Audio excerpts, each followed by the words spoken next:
रजब but की सारी हकीकत, ताज़ा सूरत हाल का गैर जानिबदार और जामे तज्जिया। पाकिस्तानी सोशल मीडिया की दुनिया में गुज़श्ता चंद दिनों से रजब बट एक बार फिर नुमाया मौजू बना हुआ है।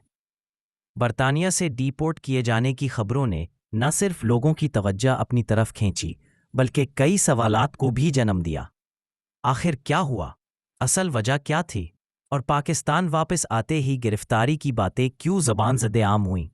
इस वीडियो में इन्हीं निकात को समझने की कोशिश की गई है। पहली बात, मीडिया की खबरों और हकायक में फ़र्क। सोशल मीडिया पर वायरल होने वाली हर खबर हकीकत नहीं होती। रजब बट के मामले में भी यही हुआ। किसी ने कहा उन्हें डिपोर्ट किया गया, किसी ने कहा उनके वीज़े में मसला था, और कुछ ने दावा किया कि सियासी अफराद की मुखालफत उनकी मुश्किलात की वजह है। लेकिन हकीकत यह है कि डिपोर्ट होने की वजूहात अक्सर पेचीदा होती हैं। कभी इमिग्रेशन कवानीन, कभी वीज़ा की खिलाफ वर्जी, और कभी शख्सी कागजात की खामियां भी मसला बन जाती हैं। अभी तक कोई ठोस सरकारी बयान सामने नहीं आया। बरतानवी हुकाम की जानिब से मारूफ यूट्यूबर रजब बट का वीज़ा मनसूख कर दिया गया है। यह बज़ाहिर एक इंतजामी फैसला मालूम होता है, लेकिन इस फैसले के पीछे सियासी, कानूनी और सफारती पहलू भी मौजूद हैं। मीडिया रिपोर्ट्स के मुताबिक रजब बट के पास 2027 तक का बरतानवी वीज़ा मौजूद था, लेकिन वीज़ा की री-वेरिफिकेशन के दौरान यह बात सामने आई कि उन्होंने पाकिस्तान में अपने खिलाफ जारी फौजदारी मुकदमात, जिनमें बैटिंग ऐप्स की मुबैना प्रमोशन, गैर कानूनी असलहा रखने और शेर के बच्चे की गैर कानूनी मिल्कियत जैसे इल्ज़ामात शामिल हैं, वीज़ा फॉर्म में डिक्लेयर नहीं किए। अब जैसा कि बरतानवी होम ऑफिस मिस रिप्रेजेंटेशन यानी हकाइक छुपाने को संगीन खिलाफ वर्जी समझता है, जिसके नतीजे में ना सिर्फ वीज़ा मनसूख किया जाता है, बल्कि फ़र्द को फौरी मुल्क छोड़ने का हुक्म भी दिया जा सकता है। रजब बट को भी यही हुक्म दिया गया और मीडिया रिपोर्ट्स के मुताबिक वो आज सुबह पाकिस्तान रवाना हो गए। दूसरी बात, रजब बट एक मुतनाज़ा सोशल फिगर बन चुके हैं। रजब बट ने गुज़श्ता चंद सालों में खुद को एक ऐसे शख्स के तौर पर पेश किया जिसकी गुफ्तगू में खरी बात, सख्त लहजा और बेखौफ राय शामिल रही। यही अंदाज उन्हें मकबूल भी करता है और तनाज़ात में भी उलझाता है।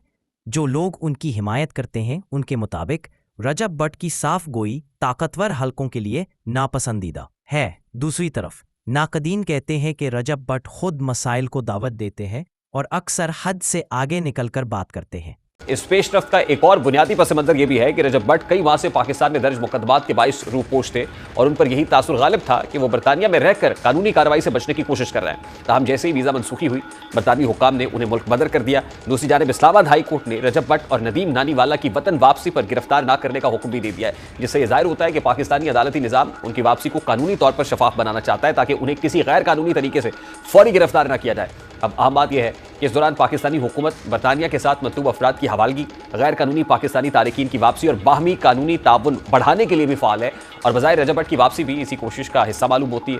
दूसरा अहम पहलू यह है कि क्या रजब बट को भी डकी भाई की तरह सख्त तफ्तीशी कार्रवाई का सामना करना पड़ेगा।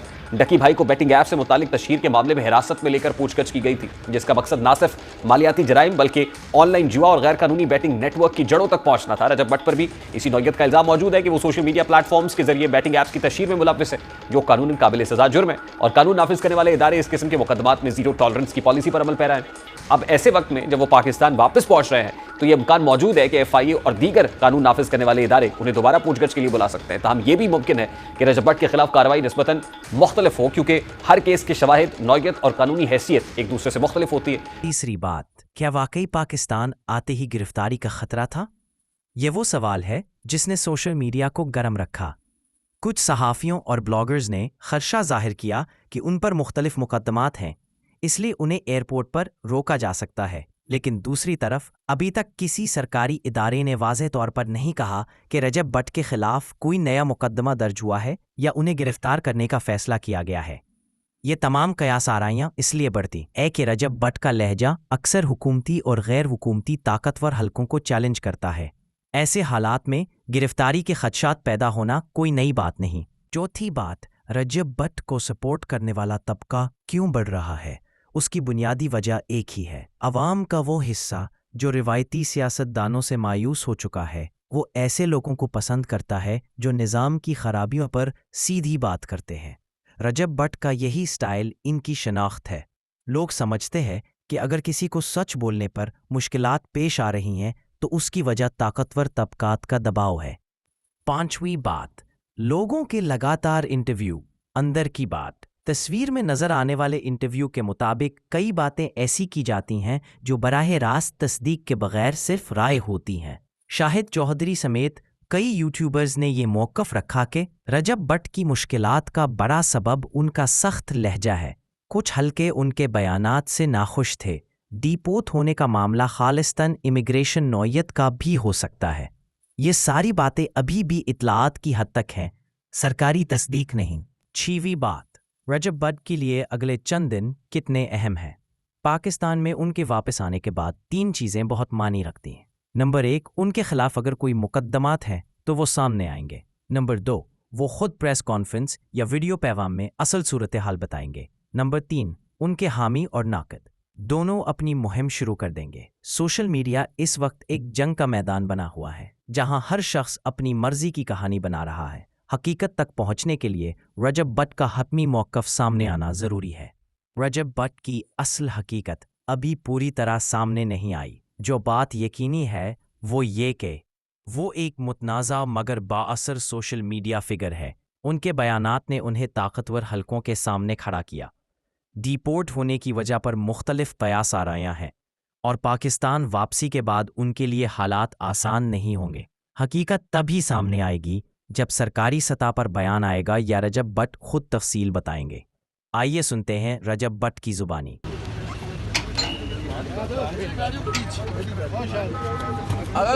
رجب بٹ صاحب، آپ کی گاڑی کو اندر اجازت دے دی گئی ہے، بڑی بات ہے، ویسے عام طور پہ اجازت ملتی نہیں ہے۔ میں لفٹ لی تھی سر، لفٹ آپ کو مل گئی ہے، کیا بات ہے؟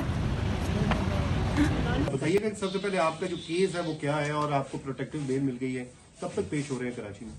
کراچی میں ود ان 10 days ہونا ہمیں انشاءاللہ، 10 دن کے اندر اندر ہوں گے پیش۔ 295 کا ایک ہے کراچی میں ایڈری تھانے میں، کافی پرانا ہے، ود ان 10 days ہو جائیں گے انشاءاللہ۔ اچھا بٹ صاحب، کل یہ خبر چلی تھی کہ جناب آپ کو ڈیپورٹ کر دیا گیا، اس میں کتنی صداقت ہے؟ نہیں سر، بالکل بلشٹ سی بات ہے، کوئی ڈیپورٹیشن نہیں ہوئی، اور ڈیپورٹ ہو کے انسان بزنس کلاس میں واپس نہیں آتا۔ میں بزنس کلاس میں آیا ہوں۔ میرا ویزا ضرور کینسل ہوا کیونکہ ان کو یہاں سے کچھ ہوم آفس کو یو کے بہت اسٹرکٹ ہے ان چیزوں کو لے کے۔ ہوم آفس میں ریکویسٹ کی ہے کہ اس پہ 295 کا کیس ہے، پہ اور بھی بلیسفیمی کے کیسز ہیں، جس کی وجہ سے انہوں نے میرا ویزا کینسل کر دیا۔ میرا سوا سال کا ویزا تھا، بٹ میرے جو وہاں کے سالیسٹر ہیں، جو میرے لائر وہاں کے ہیں یو کے، انہوں نے ایڈمنسٹریٹر جو ہے نا وہ ریویو کو چیلنج کر دیا ہوا ہے۔